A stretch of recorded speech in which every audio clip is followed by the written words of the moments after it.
be affirming you as you affirm yourself, as we affirm this moment as it's taking place. You are not just you in your heavens here today as this personality. You are a personality of all of your ancestors, and they are waiting for you to bring them alive. So, let's get ready. Ready? Yeah. When I say you ready, you say I was born ready. I said, are you ready? I said, are you ready? Okay, let's do it. Sorry, Cass. I am a powerful, spiritual energy force. Again, I am a powerful, spiritual energy force. One more time. I am a powerful, spiritual energy force. I'm Patricia, Life Expressions. I give thanks for this moment. I rise you up, I hail you up, and I tell you to be that almighty, powerful force. Ashe! Come on. It's clear the energy. Okay. How's everybody feeling? Yeah? Okay. So our next speaker is DJ Jonas. Jonas, ready for us? You have 5 minutes? Yeah? Okay. Now then, why don't you get yourself organized? Hands up if it's your first time being to one of the final voice event. Oh, pick up here, don't be shy. Come on, give him a clap. Yeah? Give him a clap. Absolutely. Now then, just to be clear what we're doing, run a bit late, so we're just trying to cut some time. But first off, we're talking about the straw man. Now then, hands up who's heard about the straw man. Oh God, so good hands up who've heard about the straw man. Yeah? Who hasn't heard about the straw man? Just indication. So about 3 or 4 people haven't heard about the straw man. Okay. Now then, those who've heard about the straw man, just for 30 seconds, what can you share with the audience? Because we do have jammers in the house now. We'll be breaking down what's about straw man for about 20 minutes, half an hour. And we'll have a panel. And after that, we'll be on a break. I'm talking about the role of parenting, social workers, getting engagement. And we have a special guest who will be here. So, jammers, you ready, sir? Yeah. So, I'm going to pick up someone. I'm going to put this brother here. What can you say about the straw man? How do you be involved in the parenting network? Alright. Okay, so, say your name. So my name is Kenton Kunte.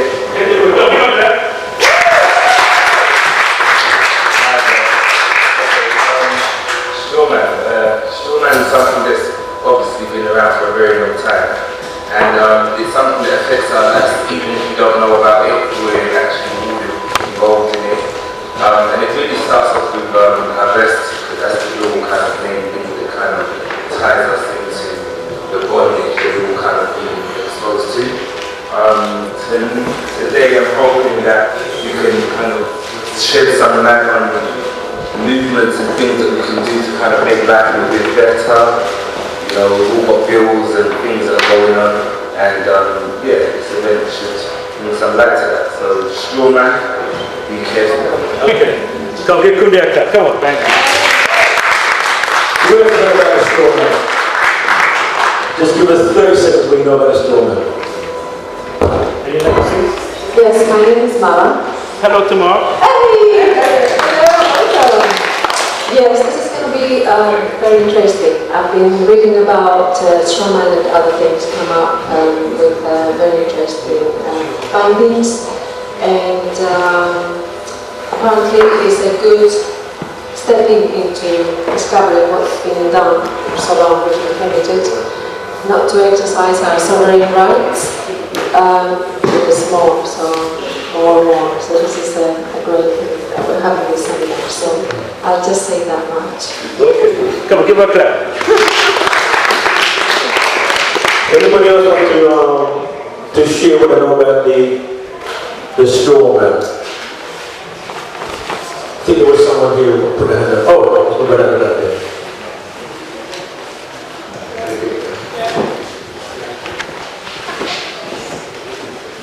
Read this study.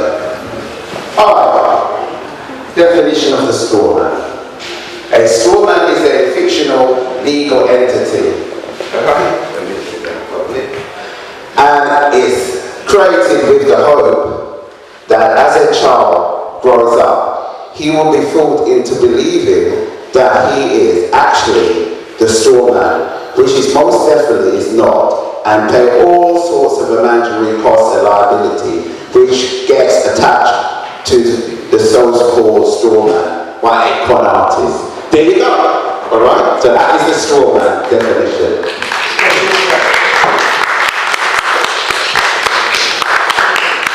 Okay. So that's it. You're talking about the straw man. I'm still waiting for James. Please. Yeah, please. Because we need to start the program. So while James get himself together, what I'm going to do will be wise just to introduce Lily, come to the front here. Now, you need to give your sister a clap because she single-handedly has put this together. Come on, give her a clap. Yeah. So I want you to introduce yourself and what you're about. Hi, greetings. My name is Sister Lily, and what I'm about is putting together the community, because that's the first and foremost thing for me, is to see the unity that we used to see back in the day when we had our grandparents and so on. And they were coming together and it was a beautiful thing. And as a child, for me that was an experience that you cannot buy. So it'd be really nice that for the generations moving forward, this platform is something that we create to keep lasting on and on, so that somebody 13 years from now can stand here and say what I've just said. Yeah. Okay. And listen, she's been working hard, you know. She was up late last night, putting things together. Up early this morning, she came here, you know, organized. Actually, that's good job. You know, she's working tirelessly. So, and that, in fact, what we say is that we do need people to come on board now and help, because these are a lot of work, especially those who are involved in social media to get involved. Also, Georgina, come to the front, please. Wait, y'all walk by, see our pretty woman. Right? Please pick up Georgina, because she's been working tirelessly. Come on, give her a clap. Hi, good afternoon, good evening, ladies and gentlemen. My name is Miss G, aka Georgina. I am a founder of a project called Two Hands, One Heart. We essentially will be working with families dealing with terminal illnesses to support their families, support their children. There's a lot of things that are going on in the community within our own ethnic community in terms of health related, whether it's cancer, whether it's multiple sclerosis, and there's a lot of support that is out there for all of us that we don't necessarily know about it. So I'm here to bridge the gap. Excellent. Andrea, come to the front. Let people know where you go. And walk fast. Okay, no problem, yeah. Andrea, let people know where you go. Good evening, everyone. Good afternoon. Brother is put me on the spot here. I'm just standing up waiting for the event to start. But some of you may know that I'm part of the Town Council. My name, thank you, some of you might say the name Abina. and I'm the secretary. And what we do is we are a group that acknowledge and reward people that are in the community, that are uplifted by people. Generally you find it's big celebrities that get the awards, but we're looking at the people in the community that have done goodness for our brothers and sisters. So we've awarded quite a few people, including Dougie, who's done great work in the community and is still able to do so. So as I said, he's doing a lot of support. Thank you. Also, we've got people outside, so please come and see us. We're doing a raffle today, so come and see us in the road. Thank you. Okay, give Georgina. Lovely lady. Very good. Thank you. Thank you, sister. Okay then. Journey. We have it. Come here. Come to the front. Let people know what we are for. No more than 2 minutes. Very hard for me. Good afternoon, brethren. I'm a medical missionary, and what that is really that I'm trained by God to teach natural remedies, biblical health. And so I'm over the first table over there. Today I'm doing body analysis. If you've never had one done, it's a general non-invasive screening. I'm also a registered nurse for 38 years. And yeah, I teach people how to use herbs actually to get away from the synthetic medicines that people have been crippled on for many, many years. You know, most of our people are actually finding themselves over or resigning themselves to lifelong illness.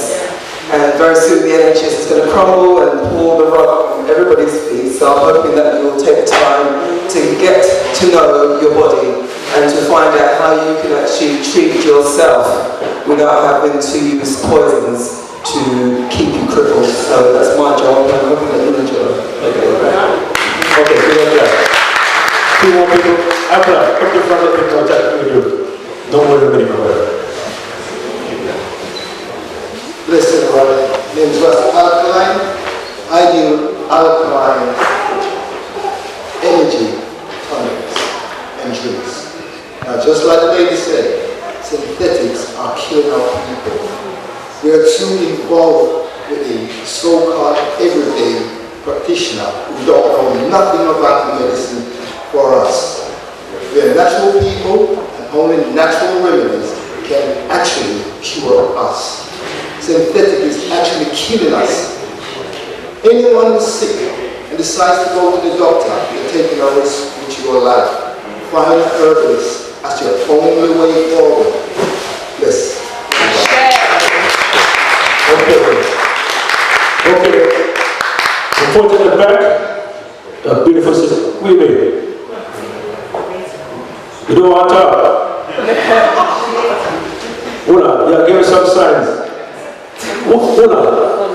Shall we get to talk? No? Let people know what you're about. Huh? Everybody might over to you? Hold on. Alright. I bet you now come off the mic, you know. What does it mean every time you see one with talk as well? Good evening, head to everyone.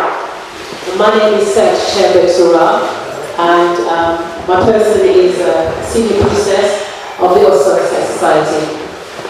Today what we have here, we have Tiny Network, and as part of Tiny Network, this is the business arm of the Society, and we have Tiny Books.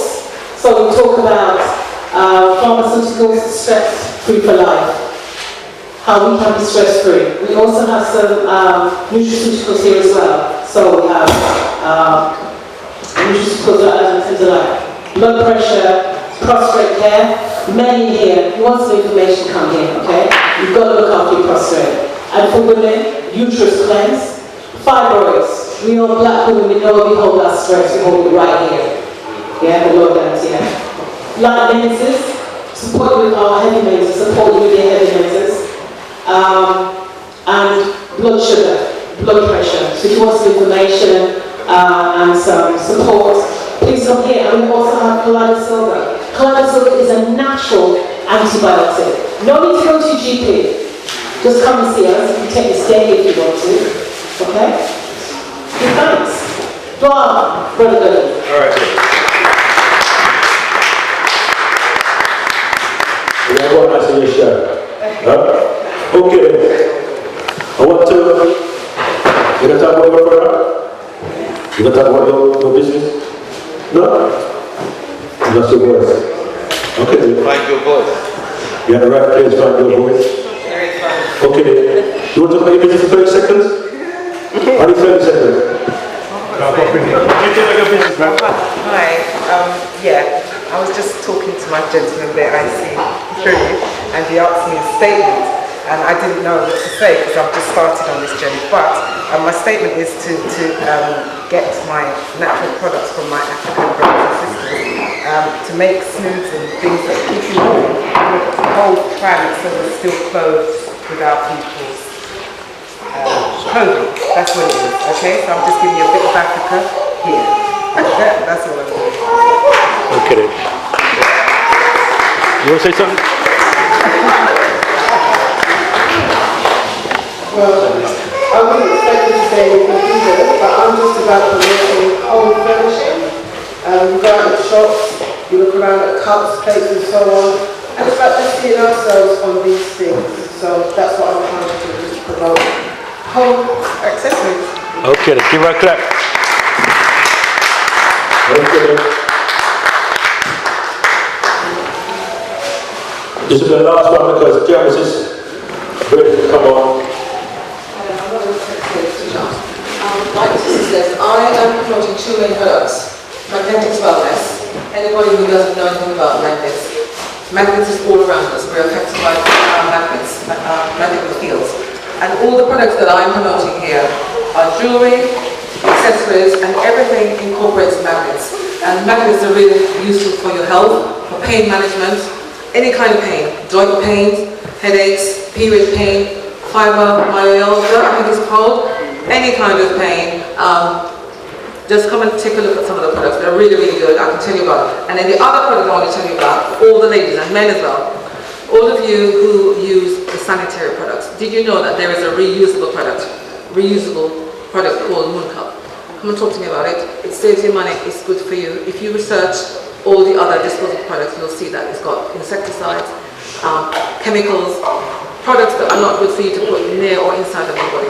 Come and take a look at this and I'll tell you all about it. Saves you money, good for the environment. My name is Nancy. Okay, thank you very much, Nancy. Come on, give it back. Now we're going to go straight to the program because we do have jammers waiting. Now then, who's in the jammers? Put your hand up, so it's in a handful of people. This brother is creating a storm now, right in the UK. He's a spoken word artist, he's a wordsmith, he's a presenter, he's a speaker, he's a DJ, and we're going to give him blasting trouble, right? No, he's not my good friend, and love about cooked food. And as I said, his mess has become his message because at one stage he was living in his car, in his van, but he's rose to the top. Open mind, open heart, please welcome the great man, German to the front. Come on, give us that! Ladies and gentlemen, please put your hands together and help us welcome DS Jammers as he is here to reveal esoteric etymology of law,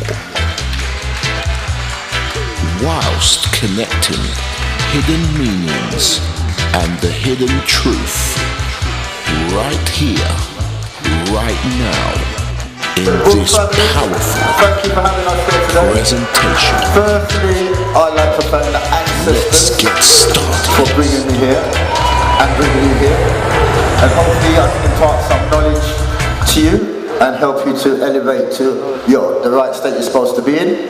I'd like to thank Brother Dougie for putting me on the bill. I don't know why you put me on the bill. Also, Bless Radio, who's been supporting me, Theo, who's going to be assisting me from the Speakers Club, and also you, the family. Right, today I'm going to talk about the straw man. Theo, can you have the first slide? I'm like this because I saw Chris Rock on Friday, so I'm trying to use some of that vibes to raise the consciousness. So what I want to talk about is, you've gone too fast. What I want to talk about is esoteric etymology. Esoteric etymology. Can you go to the next slide? Right. Etymology means the truth. It means the root word. It means the source of the correct information. But there's one thing knowing the truth, but you have to know why it's the truth or how it's the truth. The way you've got to find out how it's the truth is the hidden elements of the word. Because what they do, they give you the word, they'll say this is what it means in Latin, or this is what it means in ancient Kemet, but they don't tell you how or why. So the first thing that you've got to do is you've got to change your mindset, because what I'm trying to show you is the hidden, how you can find out what the hidden element of a word is. The way that you find out what the hidden element of a word is you listen to the sound of the word. When you hear the sound of the word, then that makes you look into the unknown aspects, because you're given a bunch of letters that you can see, but the letters do not give you the hidden aspects. The hidden aspects of the word is the sound. The forefather of linguistics, called Ferdinand de Saussure, he's the founder of linguistics. He wrote a book called The General Course of Linguistics. He said, letting go of the letter and the study of sound is the first step towards freedom. So when you look at letters, listen to the sound in the letter. The sound in the letter gives you the essence of where the letter's coming from. I'll give you one word, one Kemetic word, and I'll show you what I mean. The Kemetic word Ra means light. It was the ancient word for light. The sound Ra. Now if you apply the science of the sound and listen to the sound, you'll see that they still use this ancient Kemetic sound in the English word. For instance, the word radiator has the Ra element in it. So this is to show you that the English language is not the English language. You can't say a sound in English unless you use the phonetics. The phonetics is a science of putting the sound to the symbol. From the Phoenicians. The Phoenicians is a skill like an electrician. It comes from the Carthaginians who lived in North Africa. So you can't say an English word unless you apply an African sound to it.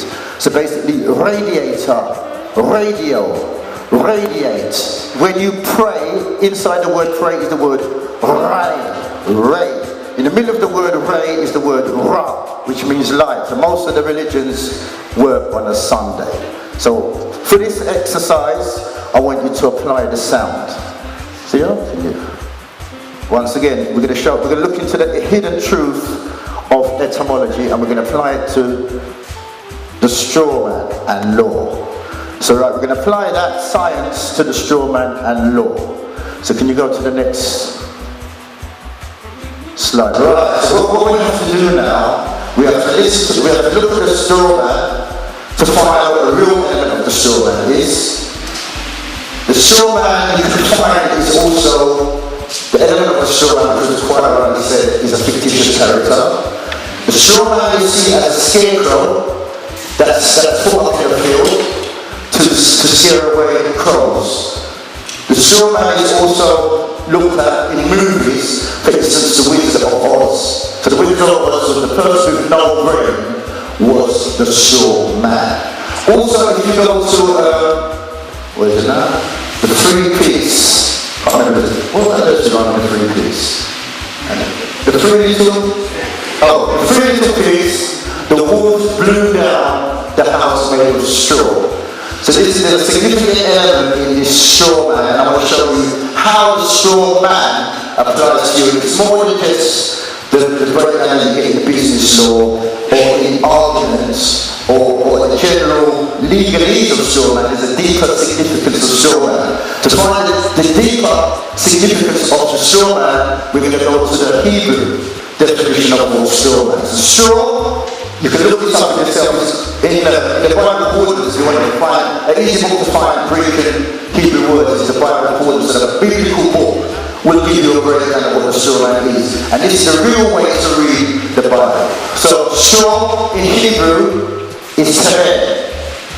It means stalks of grain chopped and shredded and used for fodder. Right? So that's what straw is. Tepen, stalks of grain, chopped, shredded and used for fodder. You have to look at, there's a symbol behind the straw. You have to look at what is straw, how they create straw, why they use straw, what is it about straw. So if you look at straw, it's chopped and shredded and used for fodder. And it comes from the word bana, which means to build, obtain children, make, repair or set up. So the straw, you shred it, but it comes from a word to build. You're using straw to make something with it. So this is what the straw really is. And then it comes out, you've got to go back to the origination. So the Hebrew word teven, stalks of straw, the root of it, bana, to build up. The root word goes back to the Greek gymnazi, from the word gymnasium, which means to practice naked, to train or exercise, and asceticism. I'll go into that a bit later. So basically, the straw man signifies when you break something down. So you break something down, it's a process of the naked element is meant to take all your memory from your mind, strictly from your mind, of your basic memory. So that's the first process. That's what naked signifies. It's meant to make you not know where you come from. So if you look at the process of how we are taken from one island and brought here, and why we're behaving like a tamed animal, it's because this process has been applied to us. We've been taken from our original land, like straw, been broken down to nothing, not being able to read or cultivate anything, and then we've been set up and been made like children. And going to, now I'll put down what seasons. Have I said that right? Ascetics, sir. Right, ascetics is rigid self-denial, because that's what we seem to be doing now. We're addicted to getting junk food or taking on a behaviour. We don't even want to be called African anymore. We don't want to associate ourselves with our old culture or our old ways. It's like and we can't find it's like we're in a process of self-denial. And the process that how they do this is via meditation, solitude, it's got further on, rigid self-discipline, or severe abstinence. So basically, well, I'll break it right there. When you get a straw, when you get into the straw process, you take the grain, you've got to cultivate the straw. So basically, straw means cultivation. Cultivation is the act of culling something. So to cultivate something, it means to cull something. Did you spell that? Cull. So the process of culling is what happens to us. It means animal drafting from the flock as being inferior. So does that sound familiar? Too old for breeding, spelled wrong. Or to choose the subject to the process of selection. So basically, when you're culled, that means you've been taken away, you've been seen as a lesser person, and you've been selected for a different purpose. This is what cultivation really means. It means you've been taken away to be culled. You go to the next. Then after you've been culled, you turn into a cult. So a cult means to worship. The first word of cult is colour. Does that sound familiar? Colour.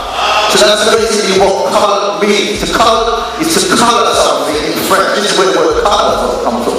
If you look at the word colour, and I remember I said apply the process of the science of the word. Hear the word colour, the last three letters of the word colour is our.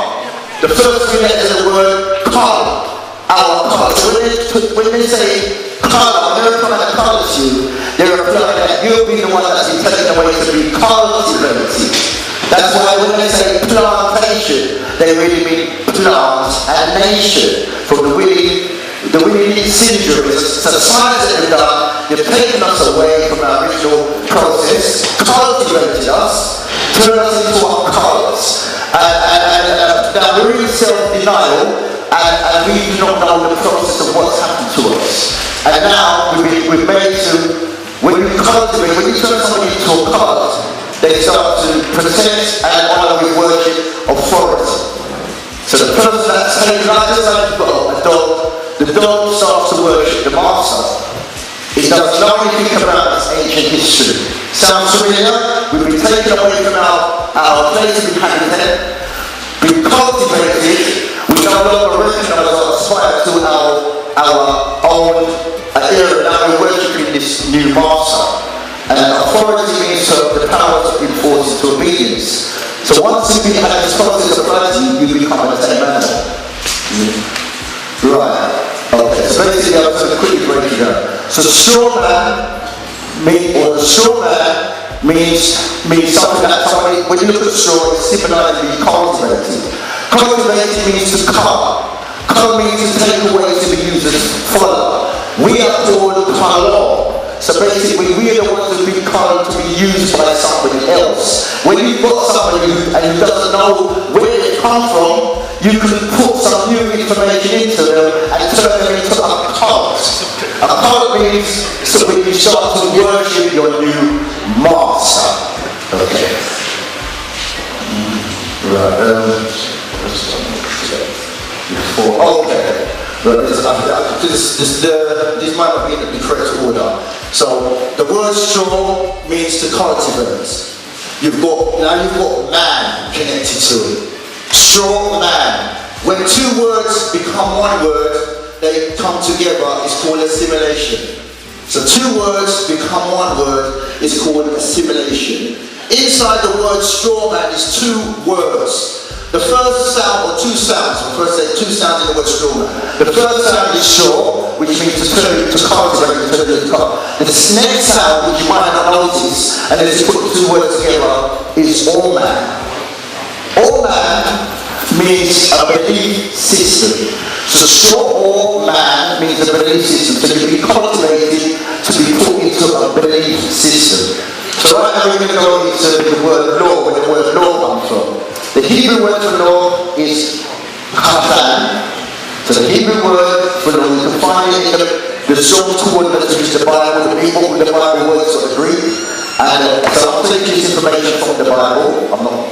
So basically, it means chatan. So law, Hebrew chatan, it means it came from giving away your daughter in marriage to contract. So it meant to have a contract. It came from that to giving away your daughter. This is where the original, in Hebrew, where the laws came from. When you get your daughter away, you formed a contract. This is where the law came from. It comes now also Torah. The word Torah, which you know as the Torah, also means laws. So when you look at the law, the Torah, which is the founder of the parent of the Bible, it means the laws we to follow. Can you go to the next one? Right. The word, it also comes from the word of the law. The word law in Hebrew originally came from marriage. For marriage. It also developed into the book of laws called the Torah. And also the root word of it, law, comes from Yarrow, which means to flow as water.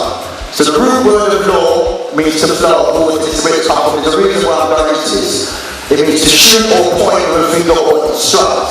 So the root word of law comes to this Hebrew word, Yarrow. Remember, it's raw, we got the raw material. If you look at the word raw backwards, it's the word war. So they've got a war against us who produce the raw material. So original law, Hebrew, root word, Yarrow, means to flow as water, to lay from, shoot, point the finger out, to teach or instruct. So the Hebrew definition of law means to teach or instruct. Right, this is an interesting point of law. The root word of law, you go to Greek now to find the root word of law in Greek. Greek is meta. Meta means mother.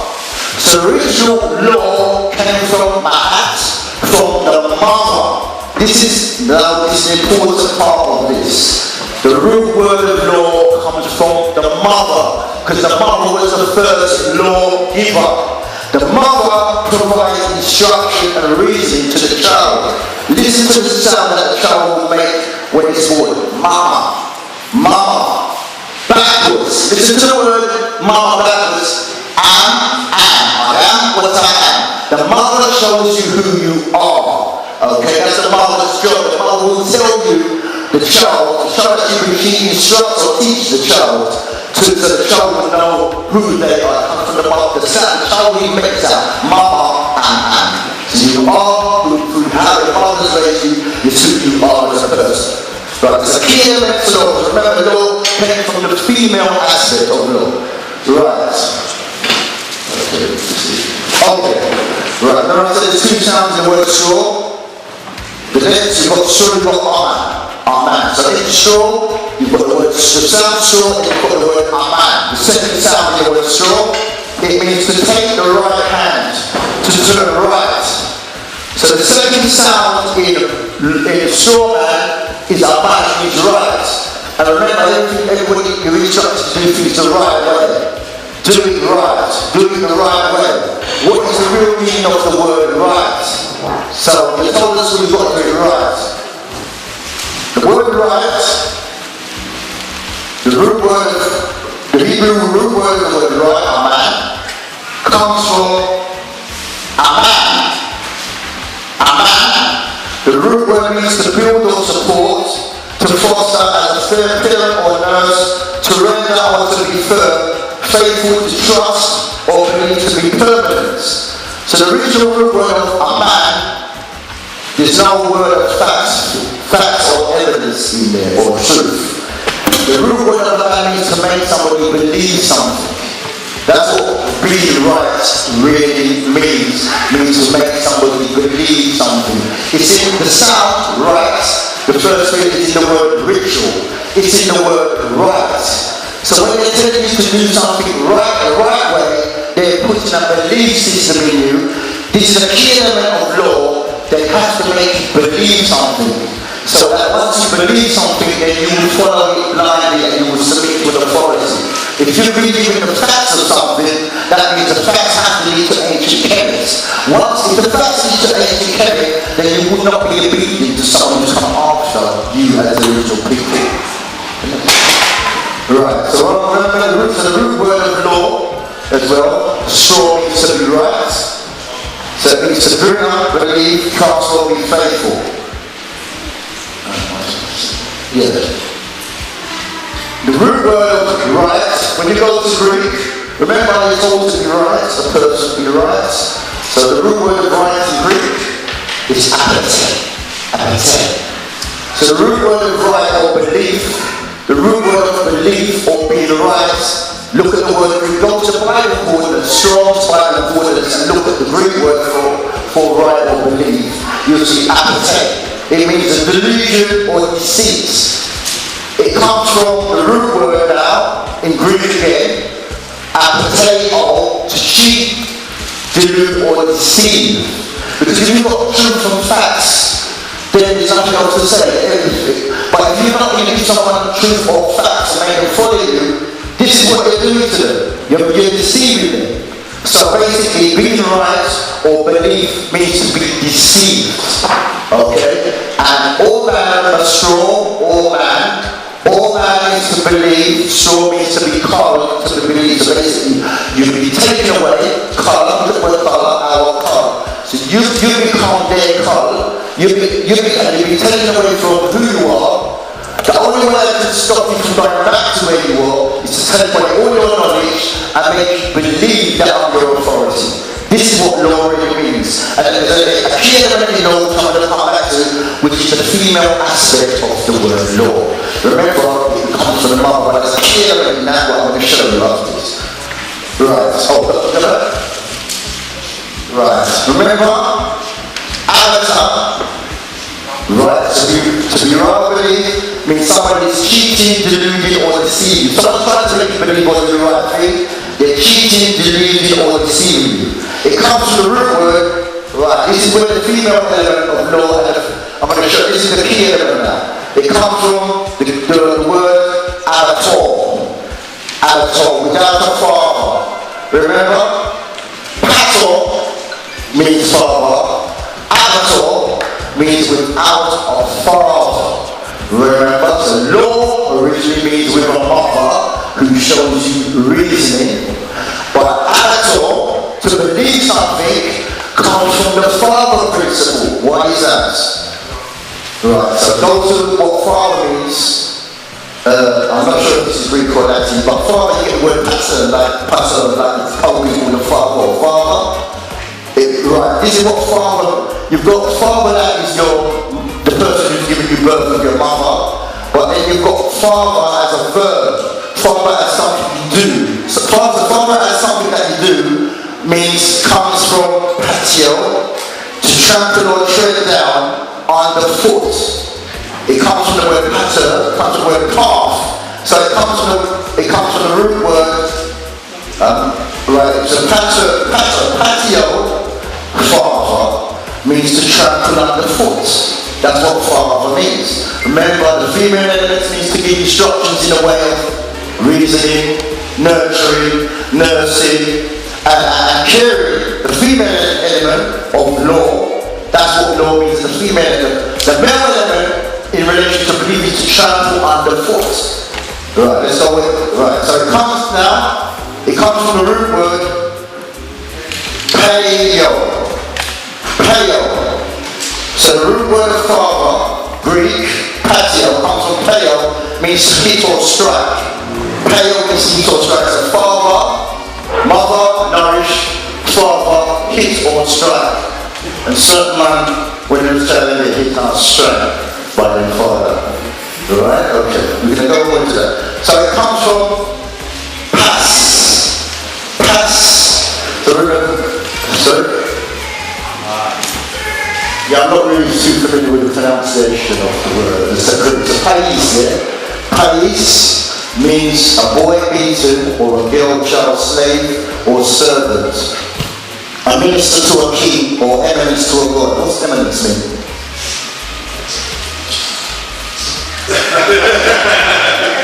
Okay. Heavenized. Okay, so try to be high esteemed with your new master.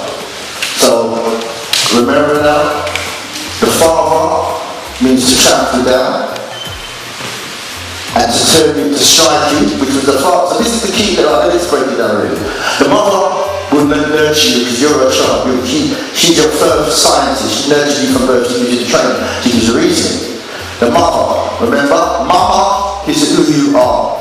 Now what does a boy say? The first word the boy will say, what will a boy or girl say in relation to father? Does anyone know the first sound the boy will make? There's another one. In relation to this sound. Papa.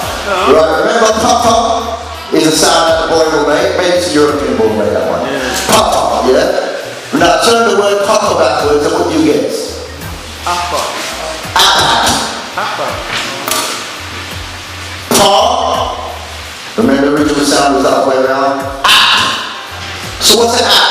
Is when you do it as an application, something that you apply. That's what so this is the female gives the nurturing or tells you who you are. Keep your shoes, do your homework.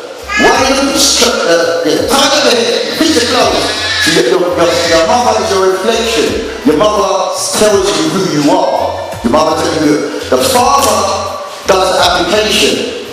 So the boy, the mother will tell him to change his clothes. So the bell applies, you got some new trousers and that. And the mother will say, change your trousers, go put that on white trousers. So then the boy finger applies it. So this is what the difference is between male and female. And this is why the female has been taken out of religion.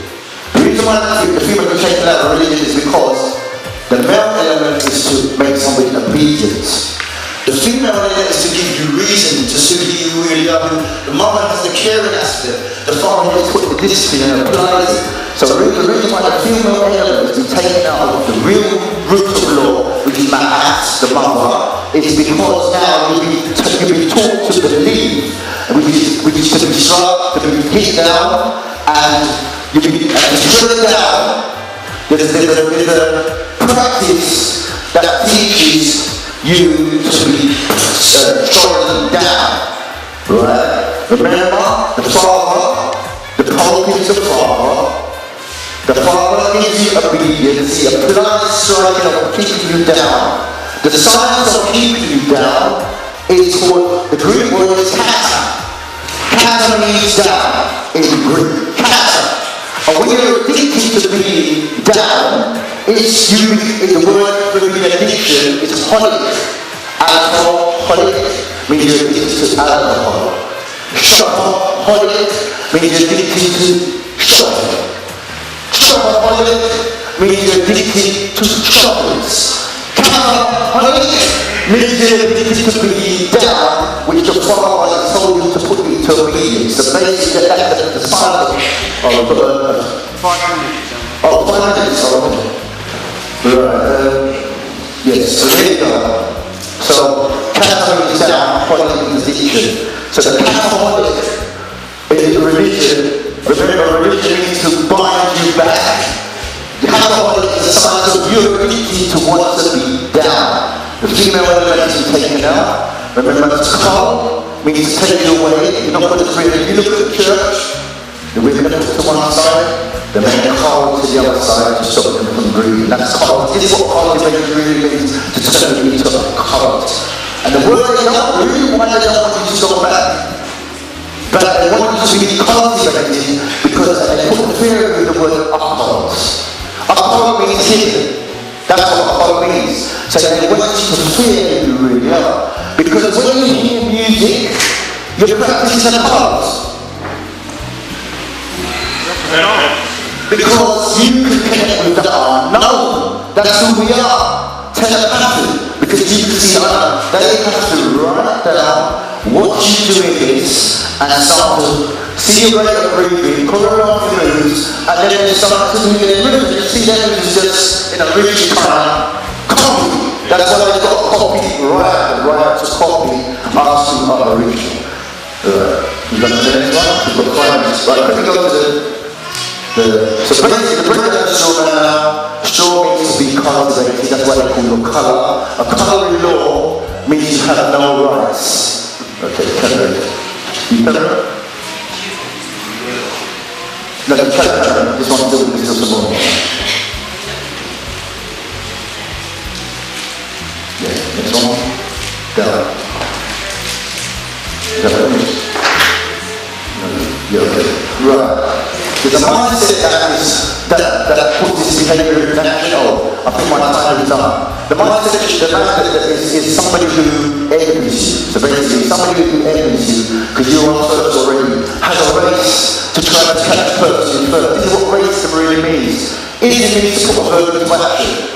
It means to put race into action. What is race? It means competition.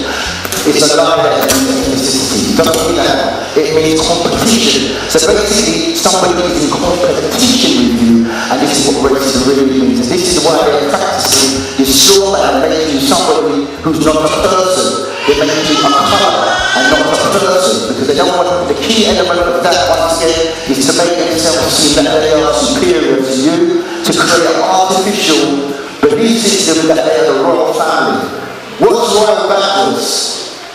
R-O-Y-A-L. The first 3 letters of the word royal backwards is L-A-Y. Lay. Then you've got O. Lay up. Then lay down. You look at the word royals backwards. You've got slayer. So to lay down, slayer was in the sound backwards because they envy you. Inside the word truth is true. True means dislike. Inside the word truth is right, to cut out. So when they say the truth will set you free, listen to the sound of the word truth when you lose you. That's good. Quickly focus. I think that's enough for now. Yeah? Thank you.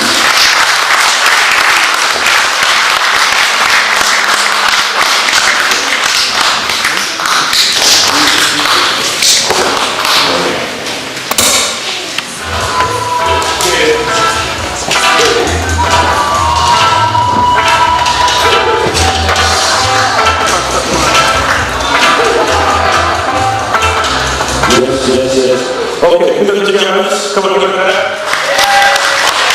So what's happening now? just break this for 5 minutes on the panel.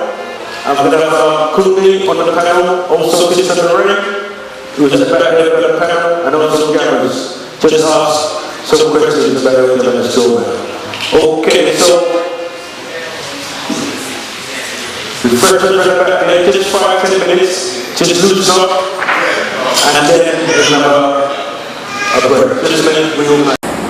Yeah. Okay. And just to be clear, that Sister Juliet will be the moderator of this party. Okay? Alright then. Is everybody settled? Alright.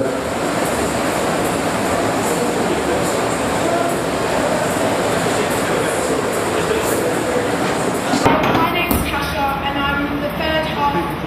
Hold the microphone first, please. My name's Kasha and I'm the third partner involved in Unheard Voices. The reason I joined them is because I suffered neglect with social services from Lewisham, but luckily I took them to High Court and I won the case. Well done. Okay, no more than 30 seconds. We're going to reach very tight funny production here. Alright, so I'm Arisha.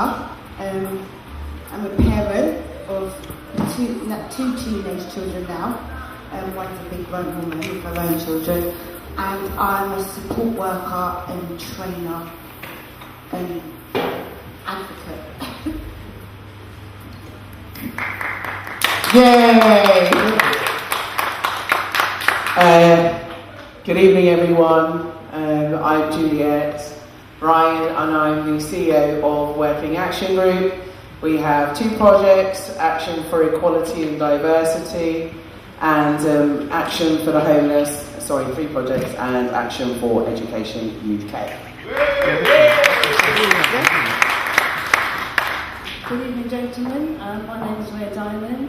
I'm a relationship and personal development advisor, and I'm here to answer your questions. Okay then. Now then, I know people got some very burning questions to ask. Nothing about parenting, social workers, gang intervention. I know there's one particular individual here, Ken Hines, who does work with gang intervention, so he'll give us some clarity on certain things. But has anybody got any burning questions they want to ask? Okay, my sister. Mic runner, because my legs are not too strong. I don't need the mic. No, you speak to the mic, please. You need to. Because we need to connect. Okay, hi. I just wanted to ask, my name is Visai, by the way. I will be promoting this soon, but I just wanted to ask the mother, sorry, I didn't get your name, who last spoke? Marisha. Sorry? Marisha. Okay, hi. I just wanted to ask you, you didn't mention the lady's name, the white lady's name, and her age. Right, I purposely withheld her name. Where's her mum? Yeah, Mic check. Yeah, I've got a radio show. I use the mic every week. I've got my own radio show, Black Angel. Sorry, David. Basically, yeah, I've withheld the name because before I found out the additional information about sleeping in the bed, my long-term argument was the money given in inappropriate behaviour. I would always been fighting that for 4 years. But one of the time, I'm currently working on my second book, which I'm now going to call Unheard Voices. It was called Challenges before, because this is just one of many things as a black woman that I've had to have challenges with. But I mentioned to them that it's alright, because I'm going to write about it all. And they came straight at me with legal, jargon, and this is the council. So I've got to be very careful. So what I did was I purposely didn't give it all because I still have a great amount of power by withholding that name, and it's a little bit to barter with. Do you understand? If I just put it all out there, that's me. I've just given them everything. So by withholding that name, she still has that little bit of dignity in the fact that no, I don't know who you are yet. But what I'm hoping for, which may be coming soon, I don't want to say too much at the moment because Lee Jasper will kill me. but basically, she may have to disclose that herself in a public apology. So I let her do that herself. Yeah. She's a big woman. I'm 40, she is about at least 55. She's a big woman. That's what I'm saying. She's not no young. Her son, because she says, oh, they sleep over with my, they come and visit my son. Your son's 27, my son was 15. When her son was 27, she's a big woman. And she don't talk to no one in her family, so she's just walking around. And can I just add, her son is mixed race. So that's what it is. But she feels that she understands the crime. She understands. You don't. You're middle class and you're a millionaire. You ain't never gonna understand my story. And you're white with your privileges. Do you understand? Okay then. Alright. Juliet, you have to control things from yes and no, right? So we do have some people got some burning questions. Make your question very, very brief, to the point. Because there will be a point we're going to talk about most around solutions, yeah? Okay then. So Juliet, I'm going to make you control things. Okay, thank you. Next question, please.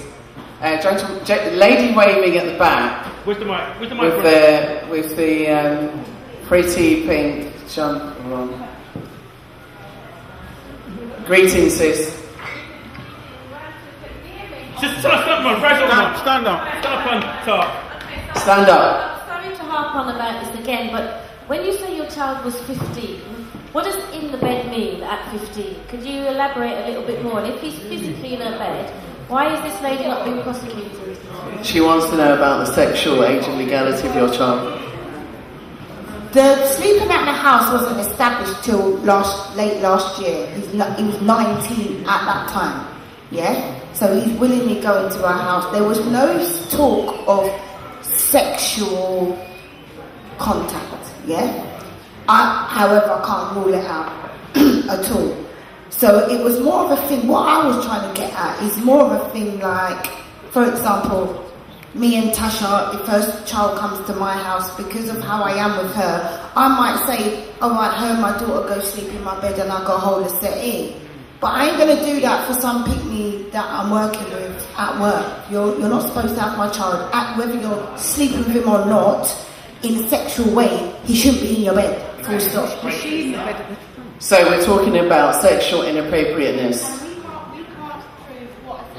Or professional inappropriateness. So was it about professional conduct? Where do you draw the line between your professional duty and your personal duty? Next question. There's a lady at the back in a brown, and I think the gentleman with a hat on. So shall we take the gentleman because you're right there with the mic? Thank you, sir. Hi, it's Marisha, sorry. Firstly, as I said to you earlier on, fantastic. I'm so pleased that you did a video. I called it a rant. It wasn't a rant. It was your frustration. It was your passion. And I think you probably aired a lot of women, a lot of our community are feeling today. What I'd like to know is, what response have you had in terms of the community coming to you and probably airing some of their same frustrations, and whether or not mainstream media have come to your attention as a result of this as well? Right, for community-wise, if I be on, right, let's start with the media. At first, BBC was just on my case straight away. But then what they done is they done this thing similar to, there's this thing going around Facebook with a young white boy from America that was bullied, and then there was an Asian girl bullied, and they needed evidence. That's how they come at me. So at first, they was all in it. But then it got to a point where they needed vital evidence before they felt confident enough. But had it been a black man and a white little girl, they would have run with that story straight away. Do you understand? So my thing is this, I know what's coming. We have got a meeting set up, which I want everyone to know about. All the mums that have just taken my number. We have bagged a meeting with the Youth Commission, and we will be holding an event for all parents in London who are struggling with this system and the young people to come, and this the panel is MPs. So there's everyone from Parliament, and we've rallied our way in there, and we're going to get our voices heard. Well done. So my thing is that when they actually, the media, because hopefully, like I said, I'll make a public apology, all these, when these things happen, the media is going to come at me, and I've decided that people such as Black Box, I don't know if you don't know, Black Sock, sorry, all of these people who supported me in my community, those are the only people I'll be making any kind of emphasis on. I won't be dealing with any public media. I'm going to give our people, not even South London Press, none of them, because when I was writing to them, they're too stush. If it was a white person's story, they took it up quickly and run because they knows it was sold, but unheard voices, that's all I can say. But for the community, it brought me here. For the community, I'm telling you, my biggest thing is I found some warrior girls in this, some warrior girls, and you know, because they make you feel bad to still be black. It's like there's this social status, and if you talk a certain way and you act a certain way, do you know what I mean? So to meet other little warrior girls who are good mums, who are going through things, but we might talk a bit slang or we might whatever, but our hearts are in the right place. And for me, meeting so many people like that done it for me, because they try to make you feel like being black is bad or keeping it, do you know what I mean? Sorry, any other questions? Okay, the lady at the back in the sister there? Yeah. Thank you so much, that's a really good answer. My name is Elva, and some of you might know me. For the person who asked about naming the person, the white lady, I'll call her that, there are certain things that you have to know. One is that the system protects these people. Social workers, support workers, they are almost ahead of the judge. And official paperwork, according to the CARE Act, publication of relating to proceedings brought under the Children's Care Act could be contempt of court, and it is punishable by imprisonment. What's your question, sis? So you have to know, I'm just stating a fact. It's a contribution more than a question. I'm just stating that even if there's a lot of people that you will see pregnant and you'll hear them talking about their baby, but you'll never see them with their child.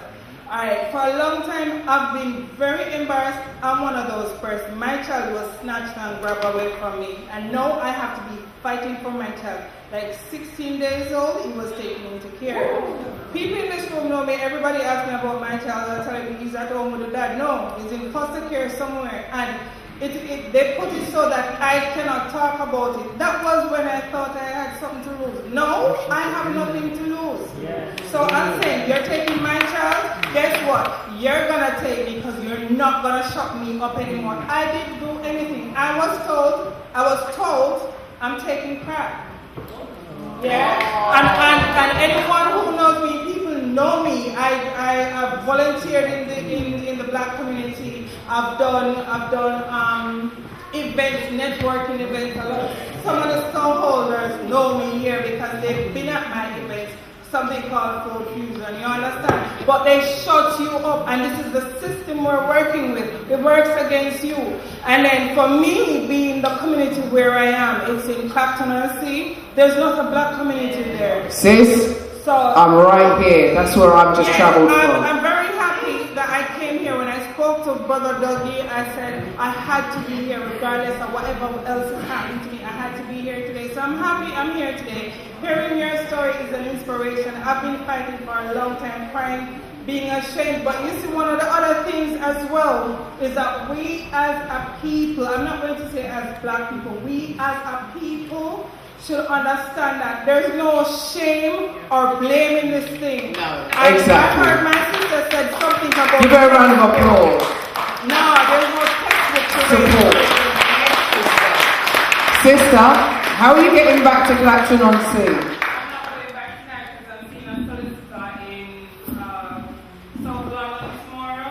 I'm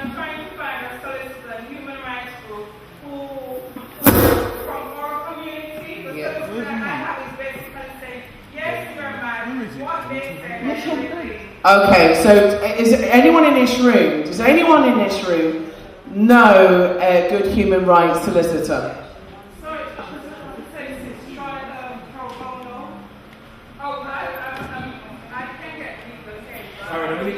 Hang on a minute, I'm going to pass you on to the sister. In fact, tomorrow, I'm going to be speaking to, because I'm also here representing Franklin, who's also got a case whose video's gone viral. He was coming from Leeds today, but unfortunately we couldn't get him on a coach in time. And his is another case of what we called corruption, protection, fraud, because that is what it is. It's corruption, protection, fraud. Remember those words. That is where the system protects itself, protects the corruption, and protects its fraud. Because this is a breach of your rights, of your human rights. It's a breach of your son's rights. And it is it's your inalienable right.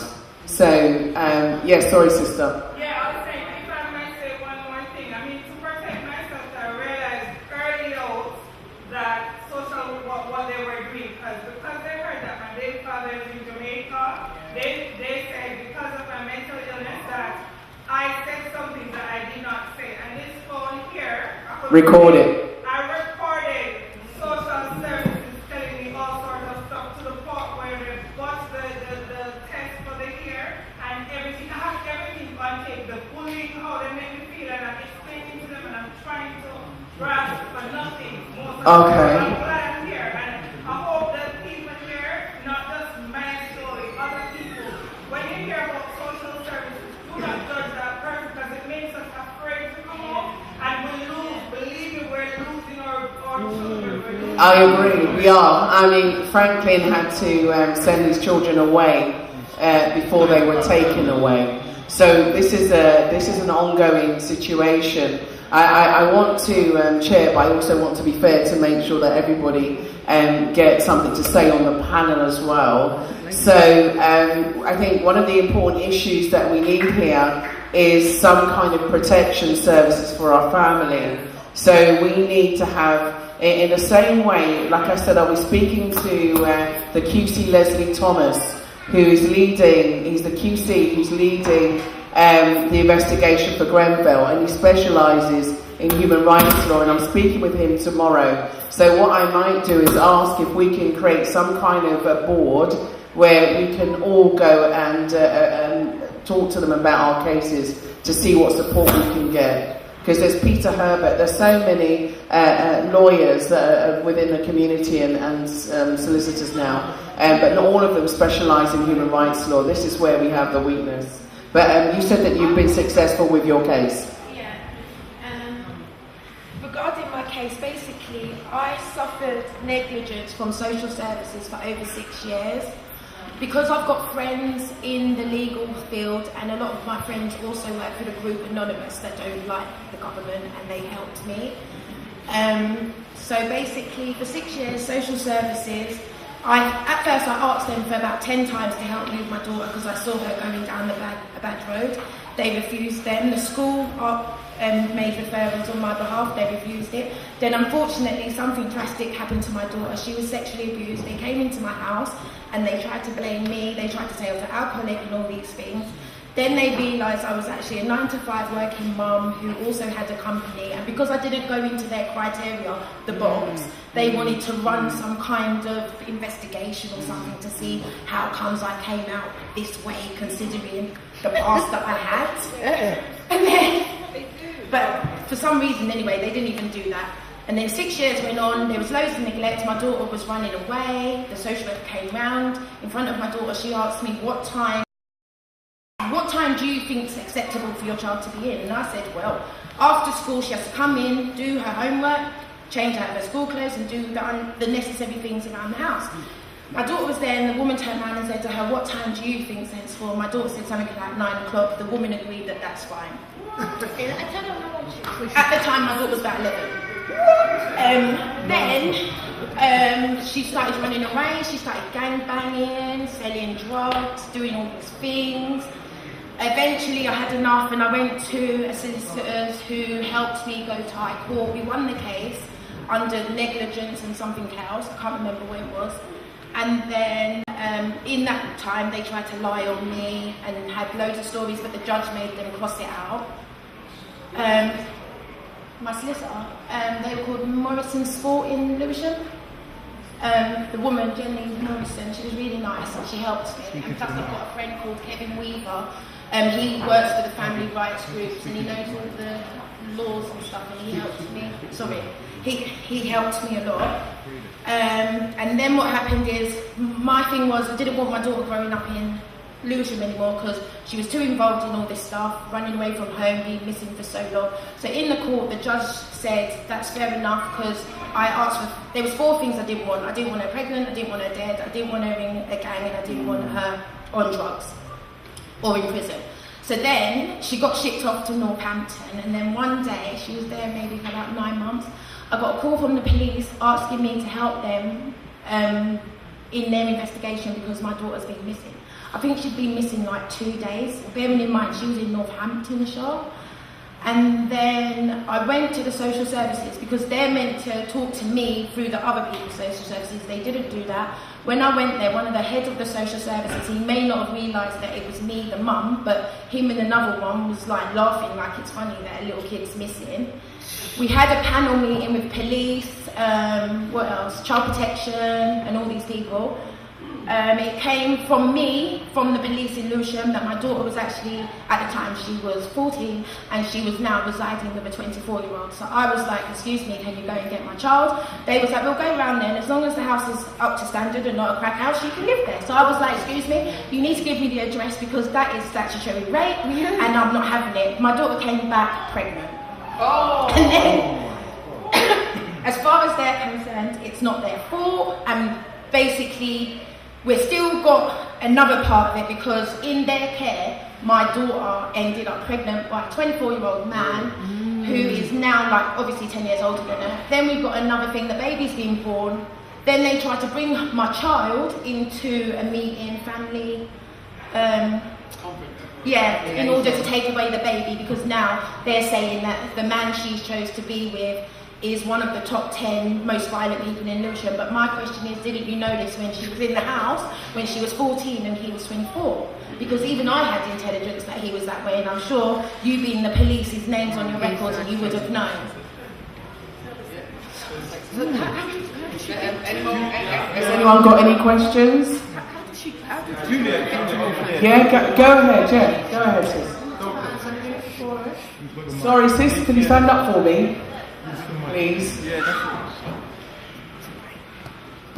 Hi, my name is Paulette. I'm a mature mother, but when I hear these stories, it breaks me up because I went through it. It was me. My first son, his father and I split, and social services decided to target me because I was a single parent. They put a social worker with me. A little while after that, the manager of that social worker turned up at my door uninvited. He came in, he took my little baby boy, sat him on his knee and pinned him to him while we were talking. I got up, I took him, I asked him to go and play. The next time he came back, he did the same thing. So I decided that I wanted a profile of this man because I didn't invite him. There was no contract between me and him. And so when I started asking questions, they moved him. He disappeared. Now I went through hell to this day. They told me, they tried to make me out of a bad parent. At the same time, when my daughter was 17 years old, they took away our home. First they set me up into a situation and they took away my home.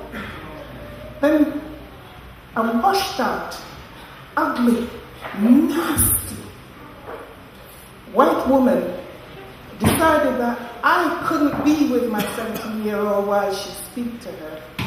But I wasn't going very far. So I stood close by. And what this nasty woman said to my child, who all she had was her education and her normal little childhood life, she must go and keep on her friend's floor and party. And I stepped in, I opened the door and I stepped in and I looked at her and I said, is that what you think my little daughter is going to end up? Next thing you know, she's pregnant. Next thing, the system starts to interfere. I said, I've had enough of the system. She's not going to be like that. So what happens is, what's the question? What happened? My question is, my sister, did you try to find out this washed out woman, who she really was, socially? One second. You needed to find out from the time your son was 15, because I can guarantee you, socially, there is something not right in her character. Yeah. Well, for the fact, I'm not even going to lie, it's only now I'm really starting to say, well, if no one in her family talks to her, because that was her problem, I wonder what the problem is. But my biggest concern was this. In going through the evidence, I kept on reading this word matrix. Whenever she wrote a letter, she would say, my role is to safeguard and to monitor all the young people whose names come up on the matrix. Now my thing is this. First of all, the matrix of serious violent offending. My son has never been arrested for that, so he was never on your serious violent crime matrix. But it's like you're trying to put him on the matrix, because when he came out of jail for March, April, May, June, July, he never did on the record, he never did on the matrix. But you came, and then he's now on the road within 2 weeks. Now he's back in prison. Now you've got him back on your web. So is it because, so are you really a Galley's worker? She's a fisher. Did someone really die in your family, or are you someone that's set out here by the, but I'm telling you, you played with the wrong mum. That's all I've got to say. She played with the wrong, but I strongly believe that there are people out here who are purposely doing this. She's going to regret ramping with me. Thank you, sis. I want to say that we're here to find solutions as well. And I just want to say, a time for it to go on. Right? I've just come back from Africa, and all these things that I'm hearing is a byproduct of us living in this society. This is a byproduct of us living in an environment which doesn't want us, doesn't welcome us, and certainly does not respect us. We are Africans, and we need to return to the motherland. There is nothing here that is not in the motherland. Nothing. Yeah? The only thing that we have there, right, is community, love. We have natural food. We have good vibrations. We have superior knowledge, superior education.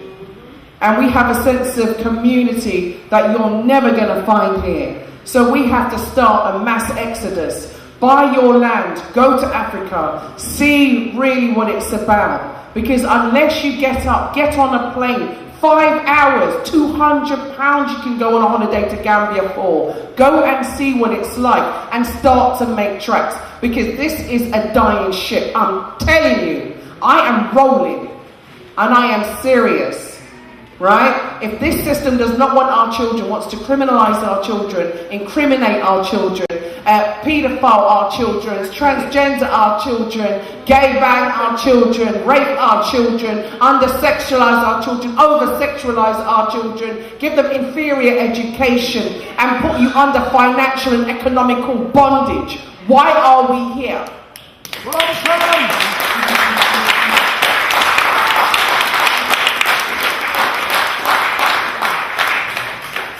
And to add on to what you were saying, sister, that we have to appreciate, those of you who are in the audience, that, you know, we have, the children that are in this country is being programmed from infancy.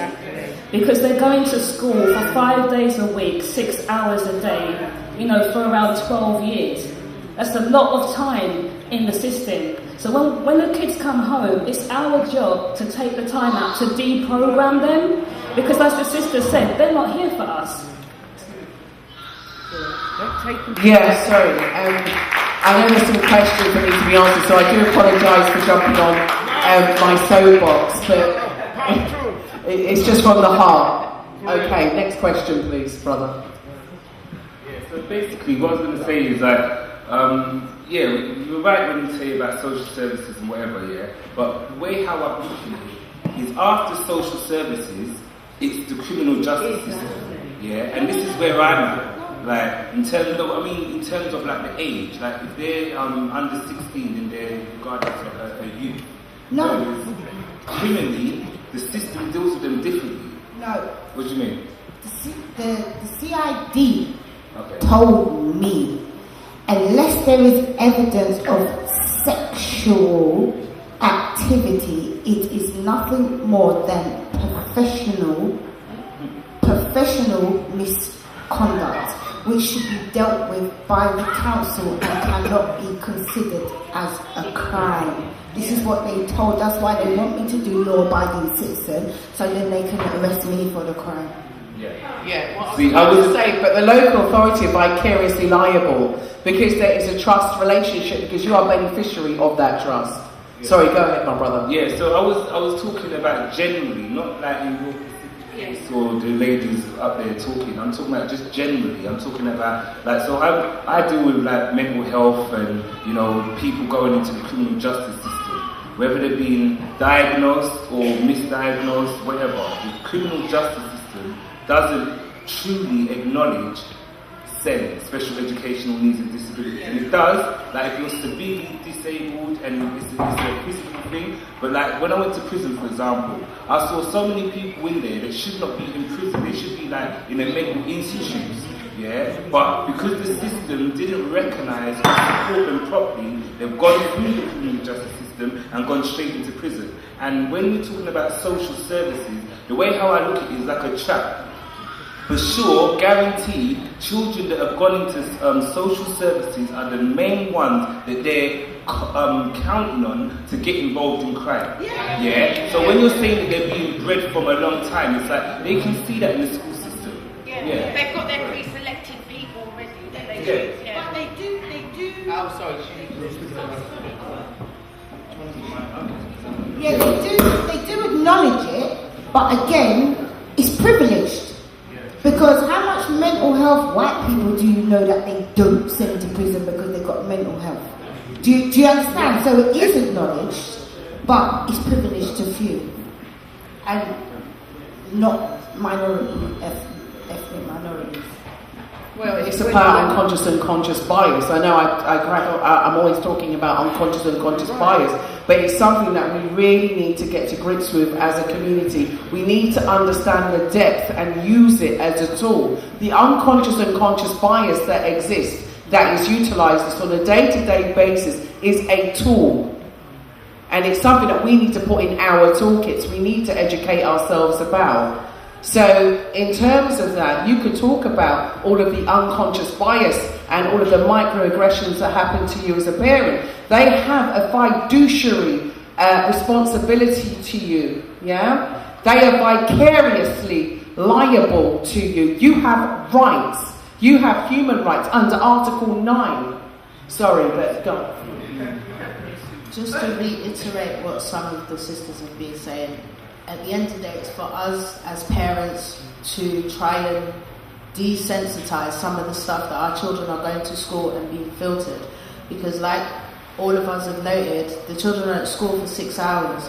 By the time they come home, on the premise that you can't slap your child, you can't discipline your child, you can't do X, Y, Z, they're taking away the cultural stuff that we have been passed down, heritage after heritage, in order to bring up our children the right way.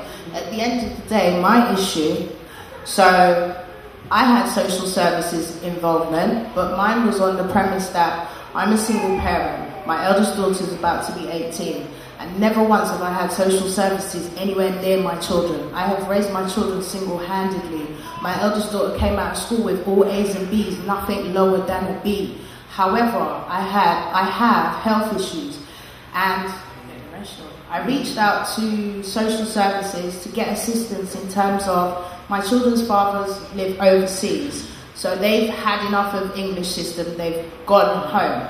So I needed help in terms of going to hospital and treatment and stuff like that. So I needed some kind of support from my children. And their best point of helping me was to remove all 4 of my children out of my home. Now, how does that make sense? You've never heard of me. You've never had nothing to do with me or my family. You don't know what we're about, but your best course of action is to remove them. So I went flip mode on every kind of professional possible. So in that being said, I am now putting together something called Two Hands, One Heart. And the basis of this is to help families who are dealing with terminal illnesses to have umbrellas of support without having to reach out to social services and then be told that we're bad parents. I'm not a bad parent, far from. It's not my fault that I'm sick.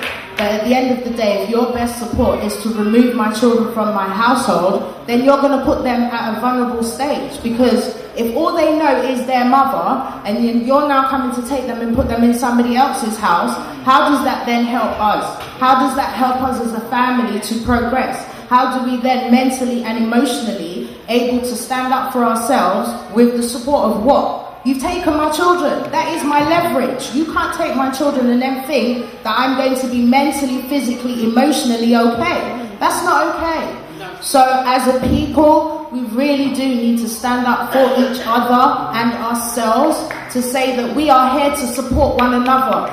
Yes, you may do this and yes, you may do that, but at the end of the day, we're all brothers and sisters, regardless of Jamaica, Africa, it don't matter. We are all family.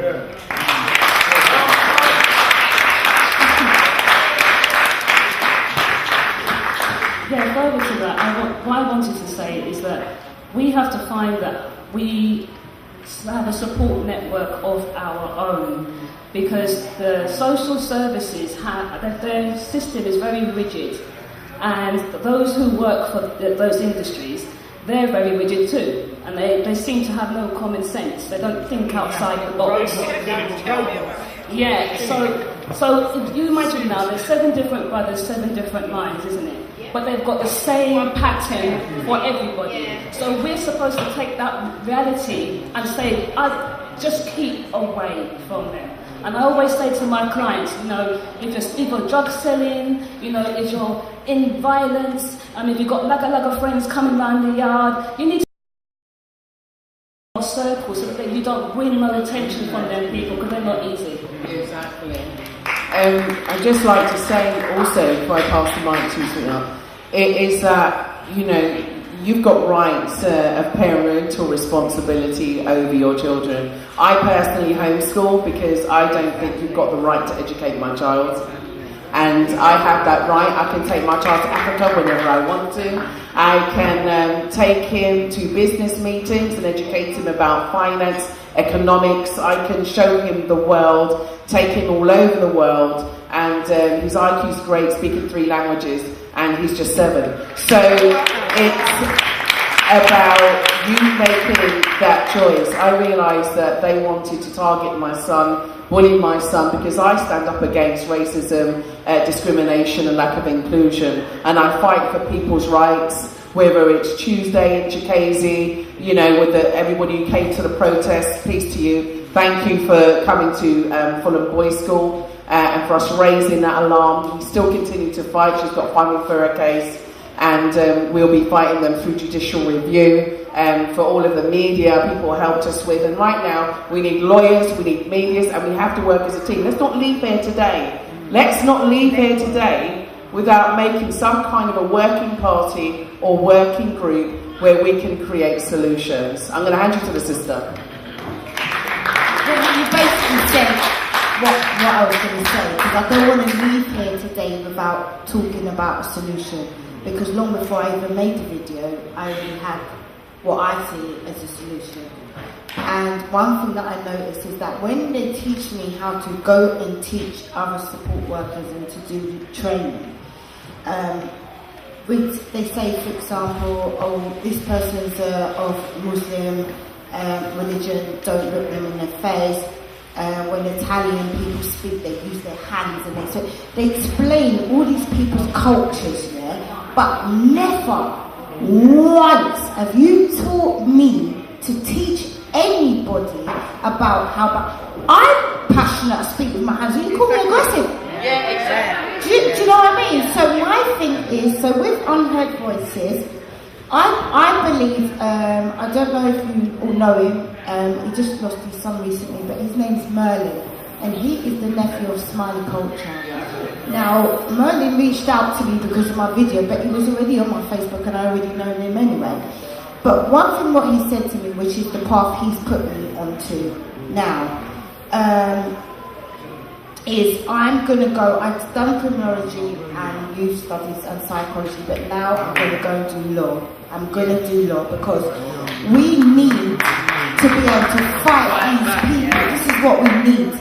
We need more teachers, we need more lawyers, we need more barristers, we need representation of our people. We can't keep on blaming white people for this, that and this, that and this. They can't help us. I don't want your help. My thing wasn't, oh, the government needs to do. No, what you need to do is back the hell off and let us deal with what we need to deal with, because you can't help us. You cannot support us in any way, shape or form that we can help ourselves. I'm telling you what, when I go for job interviews, the fact that I have a terrible teenage past, the fact that I come from the ghetto is what gets me the job over the white girl, you know that? Because they will have the white people at management level, but on front line, they want people like me, they want people like us. This is what they want, because they understand, that no one can't, you know, because frontline workers are the main of every business. Without the frontline workers creating these positive relationships, but then I would get some people, for example, training. I would teach them to do this. When I get young black boys coming to me, stinking a skunk, buzzing out their head, I would say to them, you know what? Cancel in today's meeting, come back tomorrow. Why, man? That's long, I'm here now because you stink of weed. Now, despite the fact that it might be common in our culture, what is common amongst big people is there's a time to know when to smoke weed and a time not to know when to smoke weed. So that is what I'm going to teach you. I can't tell you it out of my mouth, but sideways, I'm going to teach you that when you go to professionals, when you go to certain people, keep your business to yourself. That's what you need to do. When you go to the job interview, you can't go to the job interview and from you bust the door, all they can smell is crow. It doesn't work. It doesn't work like that. So there's certain things what they ain't never going to teach our children because they don't get it. He's come there and he's talking to you like this. I've been in meetings where we've had a professionals meeting. This is a professionals meeting. And you're going to wait for the mum and the child to leave and turn around to me and say, I didn't understand half of what you were saying. What did this mean? What did that mean? And I just complained to her manager, what's she doing there? What's she doing there? If you don't even understand how these young people... So what I did is I put myself on a training course. So here what I'm going to do, I'm going to set up myself with people like you so that I can show you, I can tell you how to understand them. I can tell you how they need to be spoken to. Some of them, when they're softy, do you know what I mean? We're not like that in our culture. Get a backbone. They need training, they need education, or they need to just go away. Well said. I know we've only got 15 minutes left, so we've got 3 more people. Let's take questions. Yeah, we'll take them one after the other, and then we'll answer them across the panel. Hello. When I first got the mic or asked for the mic, I had one question for this lady on the end. Yes. But since then, I'm hearing everybody. I've got actually something that I want to say. So, can I ask you the question first? When you went to court with your son and you had a victory, Quiet, please. Your daughter? Yes. Sorry. Can you tell us what was that for? Because I've got social services in my life and social workers, and how can we use what you've done in a nutshell? Basically, the judge found them negligent to my daughter and my family's needs. There was a whole case, obviously, for 6 years regarding them that I'd built up myself. And I gave it to the judge, and he went through it all, and he'd found Lewisham Social Services in negligence, and I can't remember the other bit, but there was actually 2.